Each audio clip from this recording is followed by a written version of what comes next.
Good day, guys. We're here with Mentor. Mentor is an Arsenal fan, and we're here to get an insight as to the matches that played over the weekend in the EPL. So, the first match we're going to be talking about is Arsenal vs Brighton. 3 goals to the Arsenal, and they were able to go to the Amex Stadium at Brighton and keep a clean sheet. What do you think about that performance from the Arsenal team? Thank you very much. Arsenal versus Brighton, it's a very wonderful game. And looking at the game for the whole 90 minutes, you agree with me that yes, it is a well-deserved 3 goals and 3 points from Arsenal side, who are really eager, anticipating to be the crown champion of the EPL for this season. So it was a very good fight and it's a very good spirit.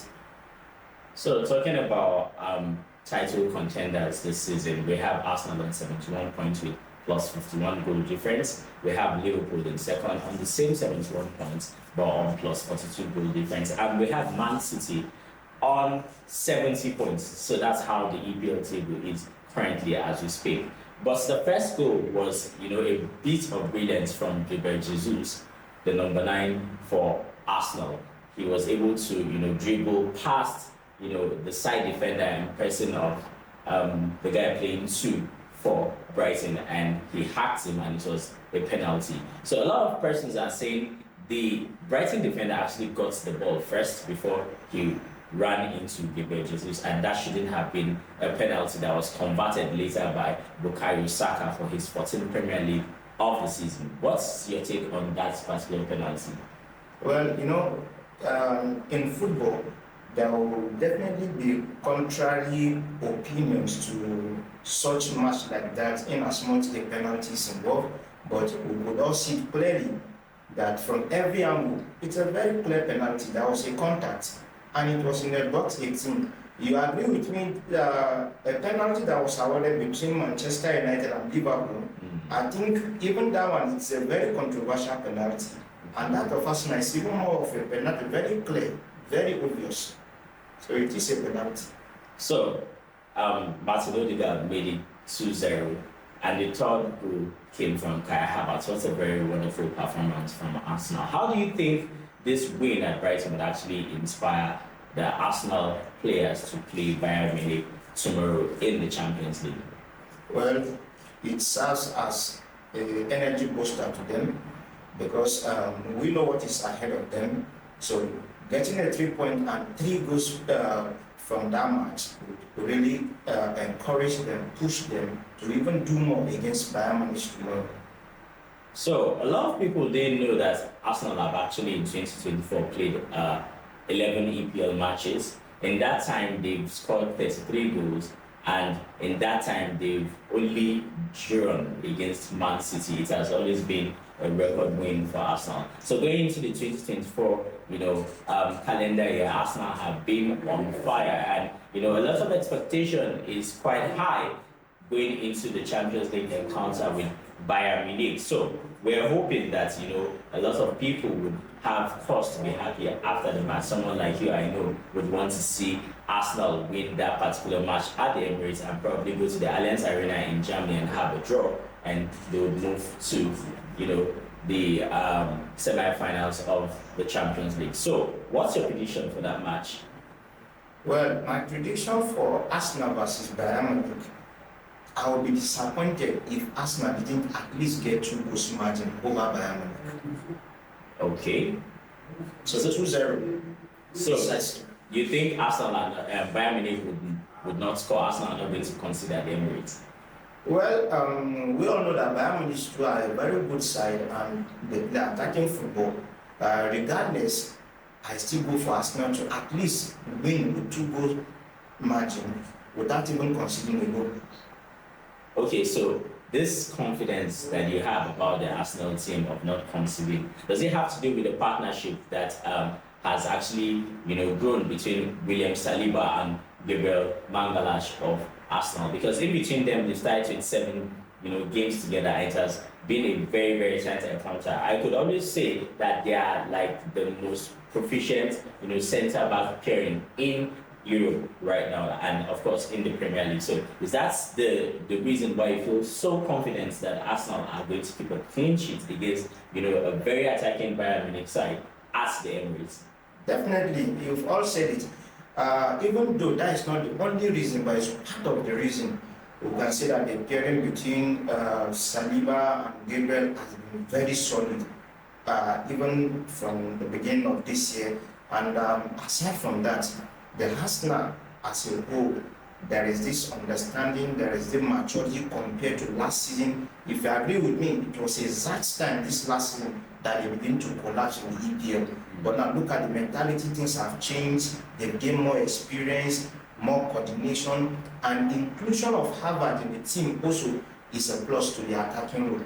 Speaking about Kai Havertz, that's someone who has been making a lot of things happening. His aerial presence and his work rate has been exceptional. I see Kai Havertz as a very different person playing in the Arsenal shirts. I've never seen him, even during his Bayer Leverkusen days, even at Chelsea, he has not actually had this much work rate, like he's actually doing for the Arsenal. He has 5 goals already in the EPL, and I think he has 3 assists in the EPL. So, how much credit, do you think Kai Havertz deserves? And do you think Arteta is like a very, very instrumental factor as to how Kai Havertz is actually playing this season, how good the Arsenal team has been?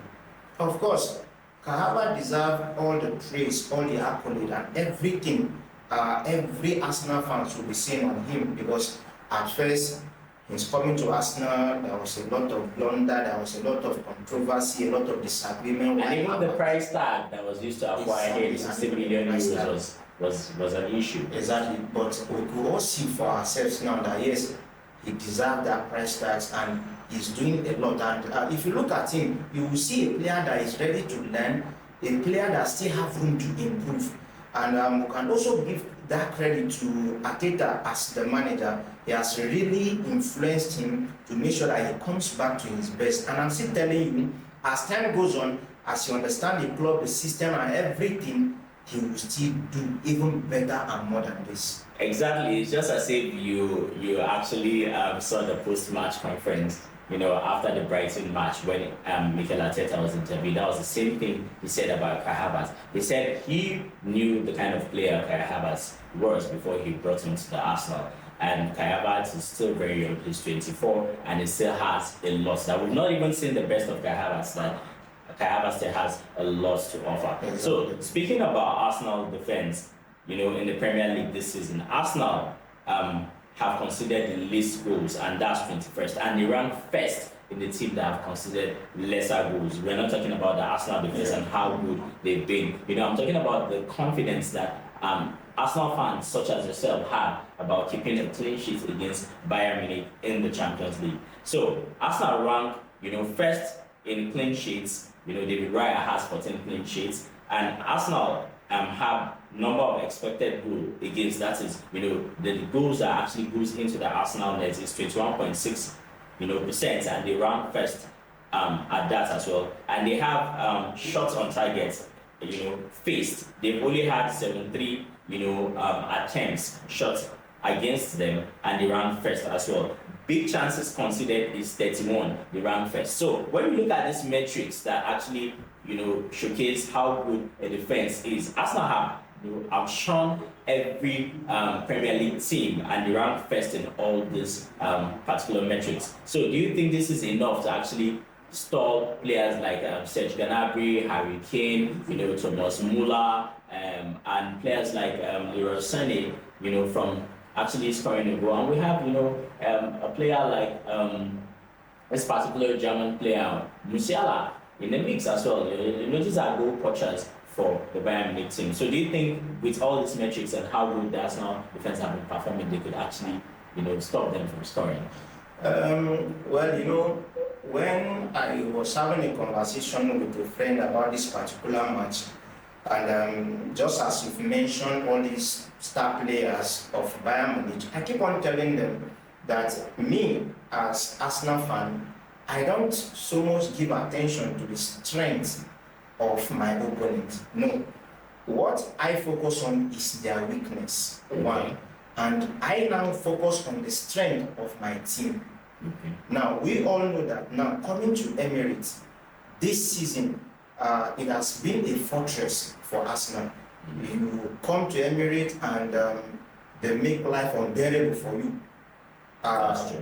To be honest. So coming to Emirates Stadium with the caliber of player and attacks they are having, it will be difficult for them to have a goal. That is just the truth. Because you need to consider the fact that Bayern Munich are not the Bayern Munich of then. They are not the Bayern Munich we used to know. So that is one of their weakness. The strength is no more there. The zeal is no more there. So, exactly. Look at their game in the league. So they lost to Heidemann 3-2. At home. No, they actually played away. Okay, away. Look at their game against what is it called? Last 2 weeks against Dortmund. They lost. They also lost. So if you look at all these statistics, and you know, there's one thing about game of football is that it has to do with emotion and at times your mental stress and your psychology. And your psychology as well, exactly. So if you look at it, the team for now is not balanced. And look at the pressure on the manager himself. So all these things will really affect them against Arsenal. Okay, let's hope, what you've said is actually true, and for every other Arsenal fan out there, I know they'll be hoping the same. So moving on from Arsenal, I would like us to talk about, Man City. Man City, the team that is actually looking to do, the EPL on a consecutive 4 times, running. That's the hope for Man City. So they played against Crystal Palace on the weekend, and it was a shock when they actually conceded to Crystal Palace. Mateta actually gave them give Crystal Palace the first goal of the match in 3 minutes, and it felt like, okay, they were on the road to actually do something special. But 30 minutes after, Kevin De Bruyne was able to equalize, and it was a stalemate in first half. Then in 47 minutes, Rico Lewis, made it 2-1 for Man City, as well as Haaland and Kevin De Bruyne had a brace, and there was, a consolation for Crystal Palace on 86 minutes by Edouard. But the thing is, how good do you think, this Man City side is this season? Because a lot of fanatics are actually looking at that team with the exclusion of some players who have left the team. Players like David Silva, players like Riyad Mahrez. A lot of, question marks are on how good this particular Man City team is this season. So what do you think about Man City and its performance?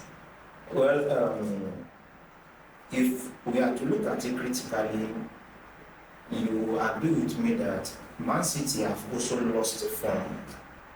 They are not the Man City of last season, so they are a bit weak compared to last season.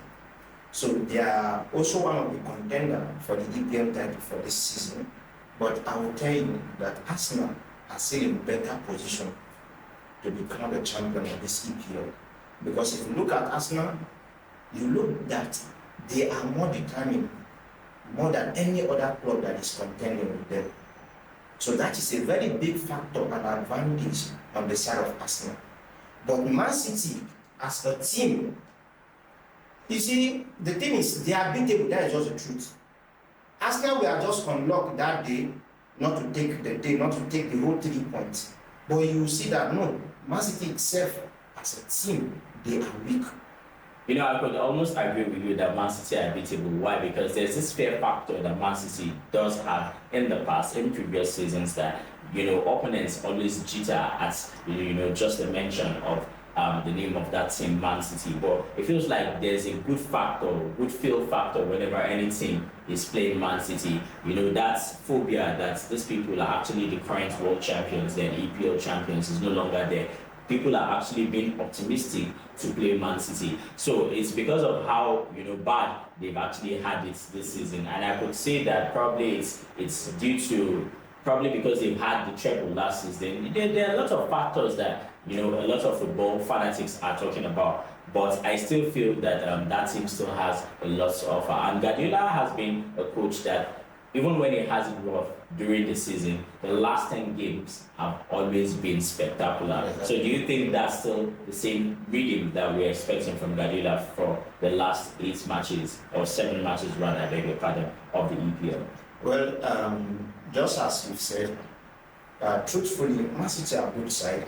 And Guardiola, as a manager, we all know that yes, at the present, he's one of the greatest coach ever in the history of football. Yes. And you could also see that even in many matches, that his influence and impact really showed on the game that will win them and give them victory. But nevertheless, football is funny. The fact is, most especially in EPL, it's not over until it is over. Yes. I want you to know that as it stands today and as things are going, maybe the Premier League might be decided even on the last day of the game. EPL. Exactly. So anything can happen. But the moment anybody slack at this point, so you might even be out of contest totally. Speaking of out of context, we're going to be talking about the game against Liverpool, Manchester United, Liverpool, and Sheffield, Chelsea. But before we talk about those matches quickly, I want you to tell me, Man City is to play Real Madrid, and these are the people that actually knocked Real Madrid out of the last season Champions League, and they went on to actually carry the Champions League. And now it feels like Real Madrid have answered prayers in terms of playing them in less than a year. So quickly, do you think Man City have what it takes to overcome this Real Madrid side to move to the next round of the Champions League? Talking about Man City and Real Madrid, I will be rooting for Real Madrid to knock out Man City with so many factors. The last time Madrid played a competitive match is 8 days ago. Okay. So they will be playing Man City when they had 9 years. Okay. Man City played yesterday, and they'll be playing on Wednesday against Man City. So we should know that fatigue and stress and no time to actually rejuvenate. Exactly, it will really affect Man City. And aside from that, if you remember last season's game, Madrid versus Man City, it's more or less the same thing with this season with the form of both teams. Now, Man City were in their great form last season when they meet with Madrid. When they played Madrid. And that was why they were able to take the glory. And the same thing this season, Madrid are not topping the La Liga table. And you all agree with me that they are in form as well, where we have the like of Vinicius Junior that is doing well. Rodrigo is there on his form. Bellingham is there. So many. So they have also a formidable team, just as Man City of last season. So it's really a great advantage on Madrid with this their current form. So that match is going to be a very dicey one, just like you've said. And reasons being that Man City had a more competitive team last season when they played Real Madrid, and Madrid didn't really have the kind of players they have. During the summer transfer window, they brought back their player from AC Milan in person of Brahim Diaz, and now they've injected Jude Bellingham, who actually feels like he's been playing for that team for a very long time. So it's a lot to actually take in when you look at how good this Madrid side is. So quickly, let's just talk about Man United, Liverpool at Old Trafford. So when Liverpool started this match, they went in front, courtesy of a goal from Luis Diaz on the 23 minutes, on the 23rd minute, and it felt like heaven is going to let loose at Old Trafford because Man U could not play anything, in that match until that wrong pass from the central defender from Liverpool in person of Pansa, which went directly to Bruno Fernandes, which he converted, emphatically. Bruno Fernandes is a very good player. I like him personally as a player because of his contributions and chances he creates in the team and how he fights for Manchester United. And, Kobe Mino, the youngster, the 18-year-old player, was able to convert a cool finish on the edge of the 18, on the half-turn, and Manchester was leading 2-1. And it felt like, the Manchester United faithfuls were saying the unbelievable. But Salah made sure that it was a stalemate, it was a draw, 2-2, and Liverpool were going to leave Old Trafford with a draw, courtesy of his penalty that was converted in 84 minutes. So, what do you think of that performance? Well, Manchester United versus Liverpool. As an Arsenal fans, I wanted Manchester United to take the day, actually. But if you look at it, you should know that it will not be easy on the part of Manchester United like that. So as well, Liverpool, because it's always a derby match. And can even tell you that with that 2-2 draw, it's still not a bad result for Manchester United. So they also proven to Liverpool that they are still their big brother. You know, with the fact that Liverpool are the one topping the EPL table, the form and everything the player they have in their disposal, and contending to be the champion of EPL. Possible champion of EPL. So definitely you shouldn't be expecting an easy ride for Manchester United. Though because Manchester United, to some extent, can I say they get distracted, or there was not that much fighting spirit and hunger. The confidence about them was not really showing. That, you know, with the fact that they are playing at the Old Trafford. It was just so easy for Liverpool to play them around. You understand? So look at even that penalty. Wan-Bissaka as an experienced defender, I don't know, we shouldn't have slide in that place. So you know, there are some little mistake and error from the both side too that leads to those goals. So it's actually a good match. So getting a draw is not a bad result for the both sides. So who contest? Quickly, just tell me, where do you think Manchester will finish on the EPL table? Well, they are presently seventh. Yeah, they are sixth or seventh. I think they are seventh. I think. Okay. So where do you think they're going to finish on the EPL? Currently, they are sixth on the table with 49 points, behind Aston Villa on fifth and Tottenham on fourth position. So where do you think they will finish on the EPL table? Sixth.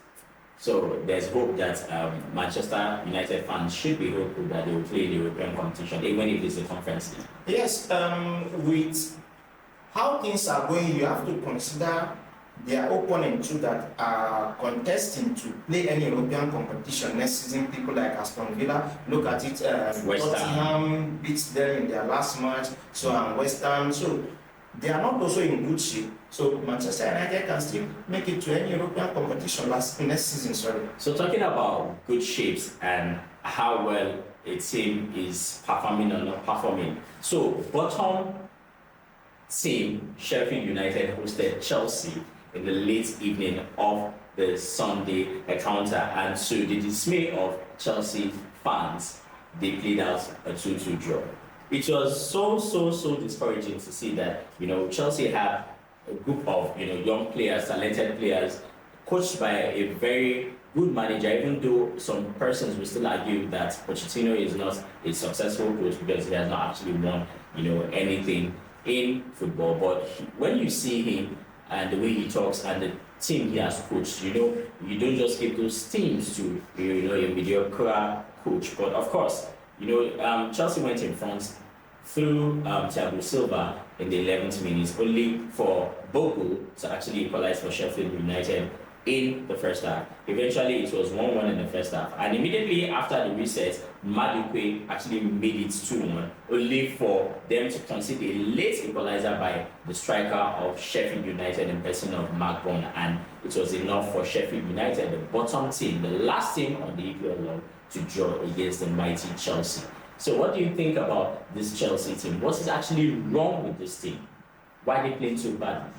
Well, their result against Sheffield United is actually a very disappointing one, because you come to ask yourself, is this same Chelsea team that played against Manchester United and scored 4 goals past Man City? Goal against them. They played a 4-4 draw at Manchester, and they played again, you know, the return leg, and it was still a draw. They played Man City twice, and Man City couldn't win any. It's what's wrong with that team? So sincerely, the thing is, it's unthinkable. You begin to ask yourself, what exactly is the problem? No, they have young talent, as you all see, yes, and they have a good manager actually. Regardless of what people are saying against Pochettino, one thing you have to consider is that this man is an experienced coach. He has been in EPL for many years. So you see, well, what I can really pinpoint from Chelsea as a team is that maybe lack of coordination yet, because most of those young lads are just coming together. Some of them have not played in any competitive league as Premier League before. So they needed to blend.